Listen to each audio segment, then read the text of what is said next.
বেশ কয়েক সপ্তাহের টানটানো আলোচনা এবং অন্যান্য ক্লাবের আগ্রহ নিয়ে জল্পনা কল্পনার পর অবশেষে বার্সেলোনার তরুণ প্রতিভা পাবলো তোরে যোগ দিচ্ছেন স্প্যানিশ লা লিগার আরেক ক্লাব মায়োর্কাতে। সংবাদ মাধ্যম স্পোর্টের প্রতিবেদন অনুযায়ী আজই এই চুক্তি চূড়ান্ত হয়েছে এবং উভয় ক্লাবই দলবদলটিকে আনুষ্ঠানিক রূপ দেওয়ার জন্য প্রয়োজনীয় কাগজপত্র বিনিময় সম্পন্ন করেছে। বার্সেলোনার নতুন কোচ হ্যান্সি ফ্লিকের ভবিষ্যৎ পরিকল্পনায় পাবলো তোরে ছিলেন না, তাই তিনি এমন একটা ক্লাবে নিজেকে প্রমাণ করতে চেয়েছিলেন যেখানে নিয়মিত খেলার সুযোগ পাবেন। আর মায়োর্কা তাকে সেই সুযোগই করে দিচ্ছে।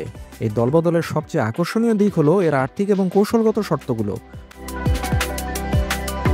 চুক্তি অনুযায়ী মায়োর্কা ক্লাব পাবলো তোরের 50% স্বত্বের জন্য বার্সেলোনাকে 5 মিলিয়ন ইউরো প্রদান করবে।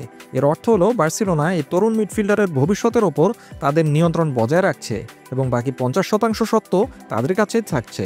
সবচেয়ে গুরুত্বপূর্ণ বিষয় হলো বার্সেলোনা এই চুক্তিতে একটি বাইব্যাক বা পুনরায় কিনে নেওয়ার শর্তও রেখেছে, যার মাধ্যমে তারা ভবিষ্যতে চাইলে তাকে ক্যাম্প ন্যুতে ফিরিয়ে আনতে পারবে।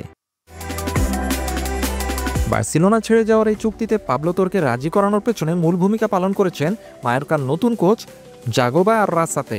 তিনি ব্যক্তিগতভাবে তোরের সাথে যোগাযোগ করে তাকে ক্লাবের পরিকল্পনা ব্যাখ্যা করেন, যা এই তরুণ মিডফিল্ডারকে দারুণভাবে প্রভাবিত করে।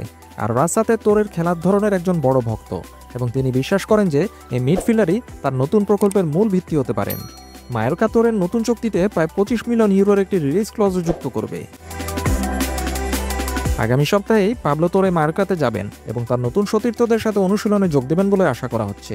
বার্সেলোনা থেকে বিদায় নিলেও এই চুক্তিটি তার জন্য একটি নতুন অধ্যায়ের সূচনা, যেখানে তিনি নিয়মিত খেলে নিজেকে আরও একবার প্রমাণ করার সুযোগ পাবেন। আর বার্সেলোনাও তাদের এই প্রতিভাবান সন্তানের উপর থেকে পুরোপুরি নজর সরাচ্ছে না।